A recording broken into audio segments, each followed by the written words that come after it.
إن الذين كفروا وماتوا وهم كفار أولئك عليهم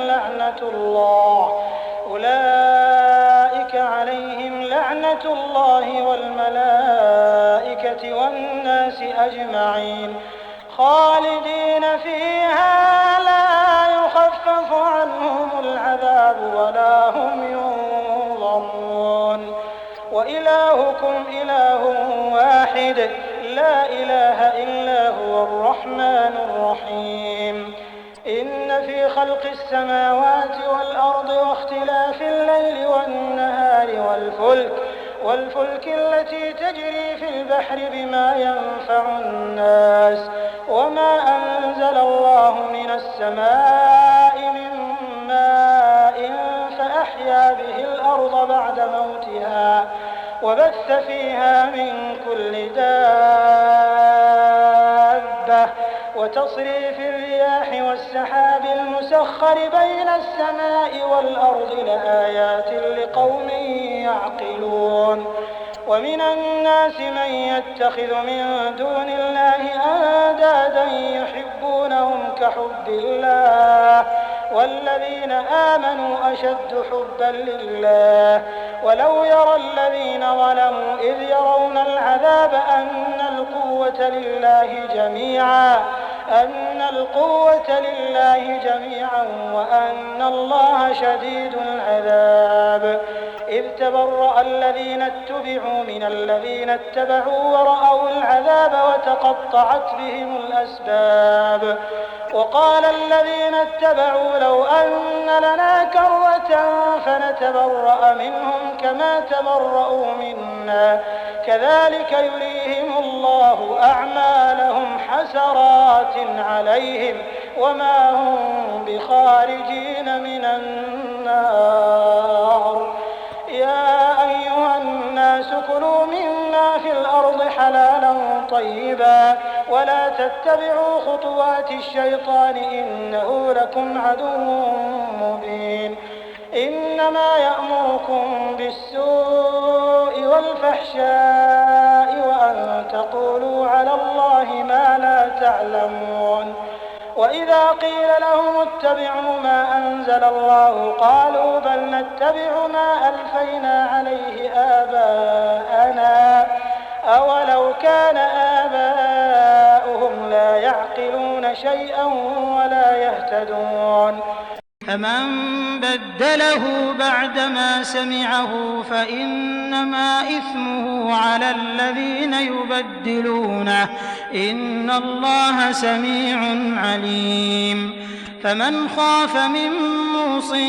جنفا أو إثما فأصلح بينهم فلا إثم عليه إن الله غفور رحيم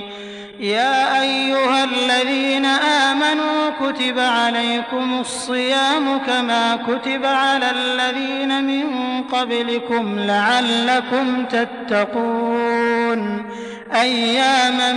معدودات فمن كان منكم مريضا أو على سفر فعدة من أيام أخر وعلى الذين يطيقونه فدية طعام مسكين فمن تطوع خيرا فهو خير له وأن تصوموا خير لكم إن كنتم تعلمون شهر رمضان الذي أنزل فيه القرآن هدى للناس وبينات من الهدى والفرقان فمن شهد منكم الشهر فليصم ومن كان مريضا أو على سفر فعدة من أيام أخر يريد الله بكم اليسر ولا يريد بكم العسر ولتكملوا العدة ولتكبروا الله على ما هداكم ولعلكم تشكرون وإذا سألك عبادي عني فإني فإني قريب أجيب دعوة الداع إذا دعان فليستجيبوا لي وليؤمنوا بي لعلهم يرشدون. أحل لكم ليلة الصيام الرفث إلى نسائكم هن لباس لكم وأنتم لباس لهن علم الله أنكم كنتم تختانون أنفسكم فتاب عليكم وعفى عنكم فالآن باشروهن وابتغوا ما كتب الله لكم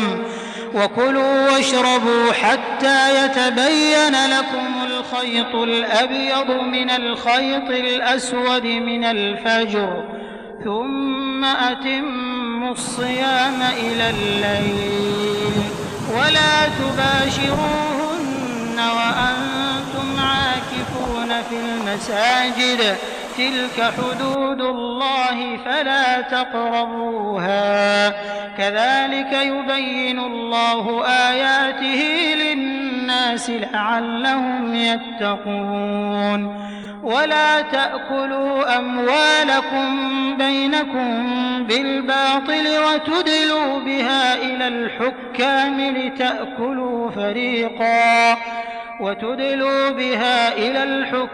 لتأكلوا فريقا من أموال الناس بالإثم وأنتم تعلمون. يسألونك عن الأهلة قل هي مواقيت للناس والحج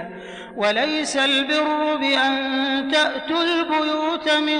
ظهورها ولكن البر من اتقى وأتوا البيوت من أبوابها واتقوا الله لعلكم تفلحون. وقاتلوا في سبيل الله الذين يقاتلونكم ولا تعتدوا إن الله لا يحب المعتدين. ومثل الذين كفروا كمثل الذي ينعق بما لا يسمع إلا دعاء ونداء صم بكم عمي فهم لا يعقلون. يا أيها الذين آمنوا كلوا من طيبات ما رزقناكم واشكروا لله إن كنتم إياه تعبدون. إنما حرم عليكم الميتة والدم ولحم الخنزير وما أهل به لغير الله فمن اضطر غير باغ ولا عاد فلا إثم عليه إن الله غفور رحيم. إن الذين يكتمون ما أنزل الله من الكتاب ويشترون به ثمنا قليلا أولئك ما يأكلون في بطونهم إلا النار ولا يكلمهم الله يوم القيامة ولا يزكيهم ولهم عذاب أليم. أولئك الذين اشتروا الضلالة بالهدى والعذاب بالمغفرة فما أصبرهم على النار ذلك بأن الله نزل الكتاب بالحق وإن الذين اختلفوا في الكتاب لفي شقاق بعيد. ليس البر أن تولوا وجوهكم قبل المشرق والمغرب ولكن البر من آمن بالله واليوم الآخر والملائكة والكتاب والنبيين والنبيين وآتى المال على حبه ذوي القربى واليتامى والمساكين وابن السبيل والسائلين وفي الرقاب